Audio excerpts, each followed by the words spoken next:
Bon Pumba, j'ai une idée.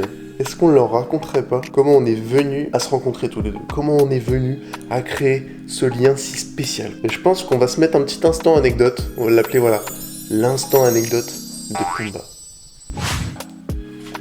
Allez, on est parti. Bon les amis, on se retrouve du coup pour cet instant anecdote avec un Pumba endormi. Bon, comme vous pouvez le voir, il n'est pas très fringant. Mais bref, on va partir du coup. Qu'est-ce qu'il y a? Eh ben ça commence bien, on n'est pas sorti. Donc si je devais commencer cette anecdote tout simplement par une phrase, je dirais que je ne crois pas du coup au hasard. Je vais vous raconter tout simplement pourquoi. Donc si vous avez cliqué sur cette vidéo, c'est que vous avez envie de connaître les dessous de la première rencontre qu'on a eue avec Pumba. Donc la toute première fois. Et pourquoi je dis que je crois pas au hasard? Tout simplement parce que donc cette beauté que vous voyez là, qui me laisse pas trop parler, il va recommencer en plus. Attends, Pumba, sois patient, c'est une belle vertu dans la vie, être patient. Zen, tranquille, médite un petit peu, fais le vide dans ta tête, tu vois, hein? Allez, t'es bon. Rien n'était dû au hasard dans la vie, et du coup, Pumba, que vous voyez ici présent, j'aurais jamais tout simplement dû l'avoir, en fait. Je m'explique, moi, dans ma démarche d'avoir, du coup, mon chien, je m'étais toujours dit que je prenais une femelle. Donc, en fait, moi, je vous explique, j'ai toujours eu des femelles en tant que... enfin, en chien. Chez moi, dans ma famille, on a toujours eu des femelles, et donc c'est pourquoi, moi, j'ai toujours eu cette petite préférence d'avoir une femelle. Ça, le coup de patte là comme ça voulait dire clairement tais-toi, tu nous saoules. Mais oui. Donc en fait je vous disais oui, j'ai toujours eu des femelles, et c'est ce qui explique pourquoi du coup je voulais en avoir, parce que c'était pour moi en fait l'incarnation de la tendresse, de la gentillesse, enfin voilà, c'était des anges, et j'ai toujours eu des femelles, donc voilà, jamais de mâle, et je m'étais dit que du coup que j'aurais une femelle. Bon, bah les amis, il s'est couché, donc on va pouvoir continuer. Je pense que là maintenant il m'autorise à parler et à vous raconter un petit peu tout ça. Dans ma démarche, je contacte plusieurs élevages, je fais un peu mes recherches ici et là. Vient le jour du coup où je trouve mon fameux élevage, l'élevage de One, élevage de la Gabrière, pour ceux que ça intéresse. Pumba vient de là, l'élevage de la Gabrière, voilà. Il était à 5h, je crois, 5h30 de route de chez moi, donc j'ai dû faire 5h30 aller, 5h30 route retour pour y aller. Et du coup, moi, je réserve entre guillemets une option sur une femelle, une petite femelle, un chiot femelle. Il faut savoir que du coup, mon option, ma réservation pour la femelle était prévu 2 mois après du coup ma réservation entre guillemets. Voilà, moi dans ma tête on était à ce moment là au mois de novembre, donc je devais l'avoir fin janvier début février, pas de souci. Donc je reviens chez moi, et au moment où je reviens chez moi, une semaine après, on me le fait vraiment chier quoi, c'est un truc de fou. Donc voilà, je reviens chez moi, 10 jours après être venu et poser mon option sur la fameuse femelle, on m'appelle, donc du coup l'éleveuse m'appelle 10 jours après. Bonjour monsieur, il se trouve que vous êtes venu, entre guillemets, voir la petite femelle sur laquelle vous étiez intéressé, etc. Il se trouve qu'on a un désistement pour la prochaine portée, donc à venir. Donc il se trouve que c'était la portée du 24, où en gros il pouvait libérer les chiots le 24 décembre. Est-ce que vous seriez intéressé? Je vous appelle en premier et en priorité puisque vous étiez le premier à poser une option pour la portée suivante, donc pour la femelle que vous aviez choisie. Du coup, je voulais savoir si, à tout hasard, vous seriez intéressé pour ce fameux désistement, et si vous le vouliez avant ou pas. Donc, ok, moi déjà j'intègre ça, je me dis, bon, d'accord, pas de souci. Je prends en compte le truc, sauf que moi à ce moment-là j'étais pas du tout prêt, entre guillemets, j'étais pas encore dans l'optique tout de suite de l'avoir maintenant, là, à ce moment-là, quoi. Moi je commençais à préparer, à faire les préparatifs pour dans 1 mois et demi, voire un petit peu plus, quoi, 2 mois. Et là en fait elle me dit, par contre, petit truc à savoir, qui est un gros truc puisque ça peut changer quelques trucs, ça peut changer un peu la donne, c'est que le désistement, le chiot en question n'est pas la femelle, n'est pas une femelle sur laquelle vous aviez, entre guillemets, flashé, c'est du coup un mâle. Là moi dans ma tête je me dis ouais, un mâle, mais bon, enfin c'est pas ce que j'avais pensé au début, c'est pas ce à quoi je m'attendais, etc. Ça bouscule un peu tous mes plans et entre guillemets mes envies, quoi. Même si j'étais pas fermé à 1000%, mais j'étais vraiment bloqué dans l'idée que j'allais prendre une femelle. Et donc elle me dit après vous faites comme vous voulez, moi j'en ai d'autres du coup sur la liste de la prochaine portée, je vais les appeler, il n'y a aucun problème. Si vous me dites que vous avez pas envie, vous avez pas envie, mais je voulais juste savoir. Et donc je lui dis, ben donnez-moi juste le temps de la réflexion ce soir, parce que c'est un peu soudain, ça arrive un petit peu comme un cheveu sur la soupe, quoi, j'ai envie de dire.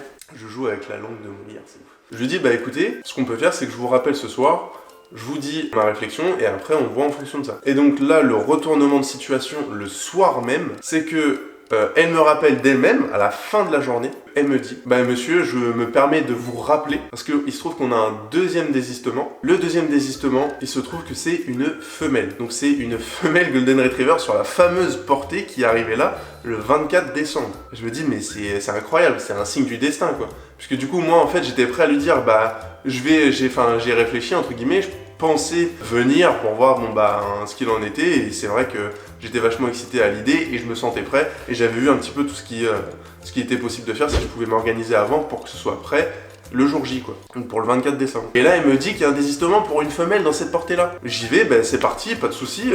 Posez-moi une option sur la fameuse femelle et je viens, dans tous les cas je viens, il n'y a pas de souci.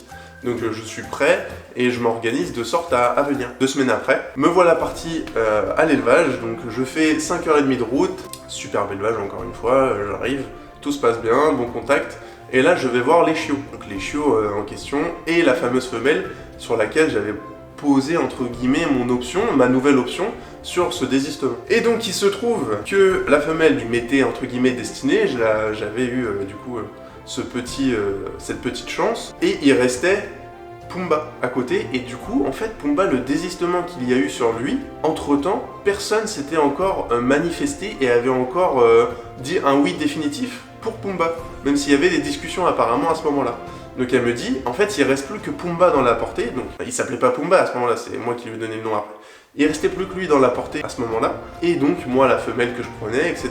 et tous les autres étaient pris quoi. Et donc je dis ouais, il reste plus que lui, etc. En soi il était très mignon aussi, je me dis ok. Et du coup elle fait allez-y, je vous laisse aller voir du coup votre promise entre guillemets. Donc on ne pourra pas lui donner de nom puisqu'on ne sait pas aujourd'hui quel nom elle a. Et du coup je vais voir, etc. Et il se trouve qu'elle était super calme, très douce, un peu en retrait. Elle faisait pas beaucoup de bruit, elle était un petit peu en retrait, elle faisait rien de fou, etc. Et il y avait le Mister qui se trouve à ma gauche, juste là en train de pioncer tranquillement, qui lui me faisait des pieds et des mains pour venir vers moi. Il sautait partout, il sautait vers moi, il pleurait, il aboyait un tout petit peu. Il me regardait tout le temps, il sautait vers moi, il voulait jouer, il voulait venir, etc. Et je disais, mais c'est fou quand même, genre... Enfin voilà, on a l'impression qu'il fait des pieds et des mains pour venir, etc. Et il est vraiment attiré, quoi, il est obnubilé. Alors que la femelle qui était derrière, enfin, elle était vachement en retrait, en recul, elle se désintéressait totalement. Et je me suis dit, mince, est-ce que c'est pas un signe à ce moment-là, même si ça paraît un peu con de dire ça, est-ce que c'est pas un signe, est-ce que c'est pas un petit signe du destin? Le fait que lui vienne complètement vers moi, enfin, j'ai limite envie de croire que c'était un signe du destin et vraiment un coup de foudre entre guillemets. Et du coup, à ce moment-là, je dis à la dame, écoutez, est-ce que c'est possible quand même de le prendre dans mes bras, parce que j'avoue qu'il allait, qui fait un peu son petit cirque, des pieds et des mains pour venir. J'ai vraiment envie de le prendre dans mes bras parce que du coup, il me donne envie, quoi. Il est tellement mignon, il est tellement avenant, etc. que c'est vrai que je peux pas faire autrement à ce moment-là. Et je lui dis tout ça avec un grand sourire, et d'elle-même elle me dit écoutez, oui, de toute façon moi ça me pose aucun problème. Elle fait en plus depuis que vous le regardez depuis tout à l'heure, vous avez un sourire jusqu'aux oreilles, et lui il en a que pour vous, c'est fou quand même. Et du coup je dis écoutez, je vais le prendre un peu dans mes bras, il me donne vraiment envie. Bref, je le prends dans mes bras, et là il se stoppe net. Il ne fait plus rien, plus excité du tout, je le lais dans mes bras, il se pose sur mon bras, etc. Voilà, il bouge plus, il fait plus rien, et il est paisible, il reste calme, et je voyais l'éleveuse avec des yeux qui pétillaient un peu, c'était un moment un peu magique, c'était en plus le premier moment avec mon chien à ce moment-là, donc avec Pumba du coup, et ça a marqué vraiment, ça a un peu marqué ma vie avec lui, mais ma vie tout court. Et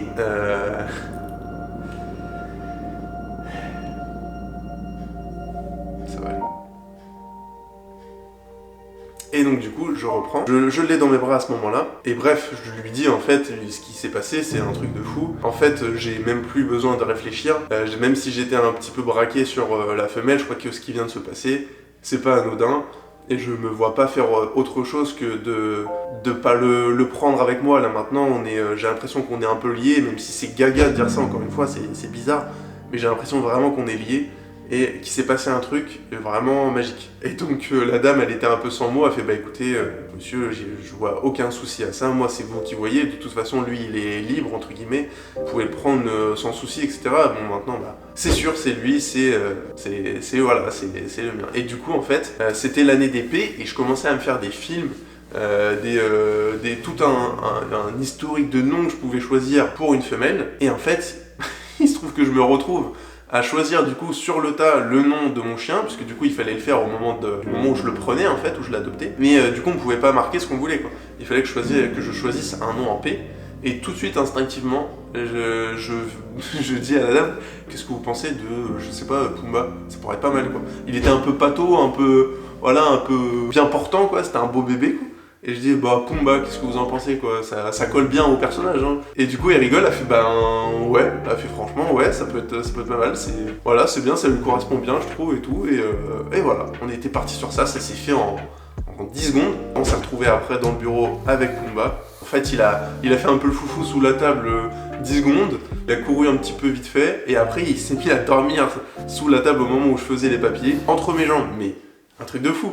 Enfin, il restait vraiment collé à moi, et je trouvais ça dingue, parce qu'il me connaissait pas, pour moi j'étais un inconnu pour lui, enfin, on a fait les papiers, etc., on a fait ce qu'il fallait, et au moment de s'en aller, en fait on a fait un test avec l'éleveuse, c'est qu'on l'a mis dehors. Parce qu'en fait, elle me disait, quand vous prenez un bébé en dehors de son enclos, ou qui est assez restreint pour lui, il est en confiance, il fait un petit peu ce qu'il veut, il est tranquille, etc. Mais quand vous le mettez en dehors, et sur une vue complètement, l'horizon qui est détaché, etc., où il y a plein de trucs devant lui, forcément il a un petit peu peur, et il va plus bouger, etc., il va plus rien faire. Moi je le laisse, on fait le test, et là en fait ce qui se passe, c'est que j'essaye de m'en aller un peu plus loin, donc effectivement il bougeait plus, je le laissais, il bougeait plus, et j'essaye moi de m'en aller un petit peu plus loin, l'éleveuse restait à côté, et j'allais à ma voiture, peut-être 10-15 secondes après, je le vois arriver, courir un petit peu, enfin c'était marrant dans la façon, et il se met à courir en ma direction.